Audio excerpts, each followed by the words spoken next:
ಪುದುಚೇರಿಗೆ ಸಂಬಂಧಪಟ್ಟಂತಹ major update ಇದು. ದಾಖಲೆಯ ಪ್ರಮಾಣದಲ್ಲಿ ಈ ಬಾರಿ ವೋಟಿಂಗ್ ಆಗಿತ್ತು. ಇದು ಆಡಳಿತ ಮೈತ್ರಿಕೂಟದ ಪರವಾಗಿ ಅಲೆಯಾಗಿ ಪರಿವರ್ತನೆಯಾಗಿದೆ ಅಂತ ಹೇಳಲಾಗ್ತಾ ಇದೆ.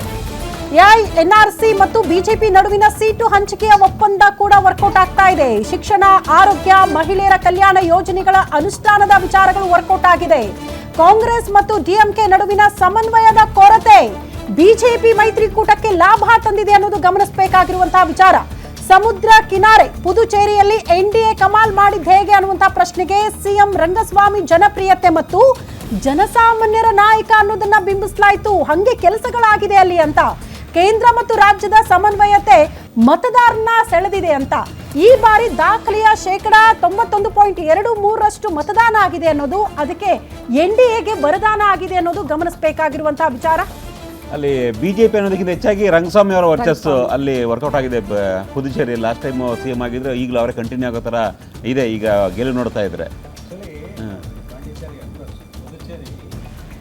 ಯಾವಾಗಲೂ ಕೂಡ ಈ ತಮಿಳುನಾಡು ಮೇಜರ್ ಪಾರ್ಟೀಸ್ ಏನಿದೆ, ರೀಜನಲ್ ಪಾರ್ಟಿ, ಇದರ D M K particularly D M K, ಪ್ರಾಯಶಃ ಪುದುಚೇರಿನಲ್ಲಿ ಡಿ ಎಂ ಕೆ ಒಂದು ಇದೆ ಸಪೋರ್ಟಿಂದ ಅವ್ರು ಬರ್ತಾರೆ ಅನ್ನೋ ಒಂದು ಇದು ಇತ್ತು. ಬಟ್ ಈ ರಿಸಲ್ಟ್ ಇದು ನೋಡ್ತಾ ಇದ್ರೆ, ಈ ಲೀಡು ಮತ್ತು ಈ ಇದನ್ನು ನೋಡ್ತಾ ಇದ್ದಾಗ ನಮಗೆ ಹೆಚ್ಚು ಕಡಿಮೆ ರಂಗಸ್ವಾಮಿ ಒಂದು ಲೀಡರ್ಶಿಪ್ ಮತ್ತು ಇದೇನಿದೆ ಮತ್ತು ಸೆಂಟ್ರಲ್ ಗೌರ್ಮೆಂಟು ಸಪೋರ್ಟ್ ಏನಿದೆ ಅದು ಅಪ್ಪರ್ ಹ್ಯಾಂಡ್ ತಗೊಂಡಿದೆ ಅಂತ ನಾವು ಹೇಳ್ಬೇಕಾಗುತ್ತೆ. ದಾವಣಗೆರೆ ಕೌಂಟಿಂಗ್ ನಲ್ಲಿ ಕೊನೆಯ ಕ್ಷಣದ ಥ್ರಿಲ್ಲಿಂಗ್. ಬಾಗಲಕೋಟೆ ಆಲ್ರೆಡಿ ರಿಸಲ್ಟ್ ಗೊತ್ತಾಯಿತು. ದಾವಣಗೆರೆ ದಕ್ಷಿಣದ ಕತೆ ಏನು ಅಂತ 14ನೇ ಸುತ್ತಿನ ಮತ ಎಣಿಕೆಯಲ್ಲಿ ಭಾರಿ ಕುತೂಹಲ ಅಂತೆ. ಸದ್ಯಕ್ಕೀಗ ಅಲ್ಪಸಂಖ್ಯಾತ ಬೂತ್ಗಳ ಎಣಿಕೆ ಮುಕ್ತಾಯ ಆಗಿದೆ. ಕೇವಲ 8,000 ಲೀಡ್ ಪಡೆದುಕೊಂಡಿದೆ ಕಾಂಗ್ರೆಸ್ ಸದ್ಯ ದಾವಣಗೆರೆ ದಕ್ಷಿಣದಲ್ಲಿ. 8,000 ಲೀಡ್. 158,131 ಮತಗಳ ಪೈಕಿ 91,000ಕ್ಕೂ ಹೆಚ್ಚು ಮತ ಎಣಿಕೆ ಕಾರ್ಯ ಆಗಿದೆ. ಇನ್ನು 67,041 ಮತ ಎಣಿಕೆ ಕಾರ್ಯ ಬಾಕಿ ಉಳ್ಕೊಂಡಿದೆ.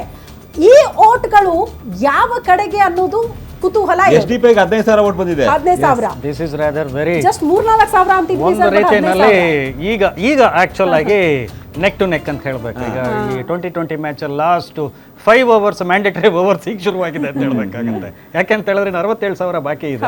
ಆ 67,000ರಲ್ಲಿ ನಾವೇನು 65,000 ಅಂತ ನಾವೇನು ಹೇಳ್ತಾ ಇದ್ದ ಅಲ್ಪಸಂಖ್ಯಾತರು, ಈಗ ಯಾರಿಗೆ ಎಸ್ಡಿಪಿಗೆ 15,000 ವೋಟ್ಸ್ ಹೋಗಿದೆ ಈಗಲೇನೆ. ಇನ್ನೂ ಆಗಿರೋಂಥ 90,000 ವೋಟಿಂಗ್ ಅಲ್ಲಿ ಅದಿನ್ನೂ ಕೌಂಟ್ ಆಗಿಲ್ಲಲ್ಲ.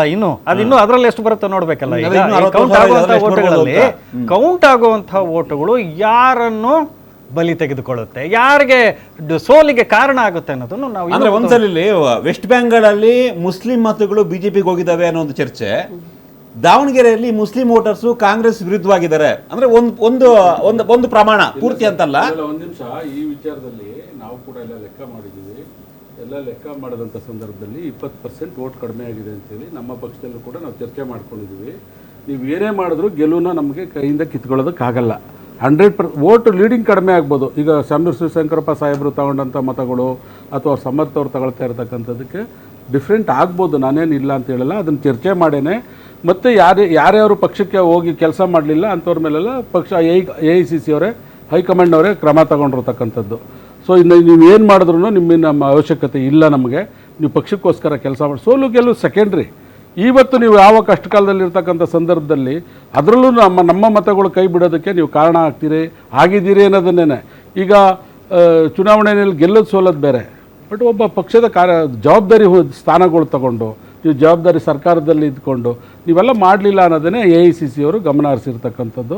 ಸೊ ಹಾಗಾಗಿ ನಮ್ಮ ಲೀಡ್ ಕಡಿಮೆ ಆಗ್ಬೋದು ಹೊರತು ಕಡೆಗೆ 2,500-3,000 ಬರ್ತದೆ ಅಂತೇಳಿ ನಮ್ಮ ಆಫೀಸ್ಗಳಲ್ಲೂ ಕೂಡ ನಾವು ಚರ್ಚೆ ಮಾಡ್ಕೊಂಡಿದ್ವಿ.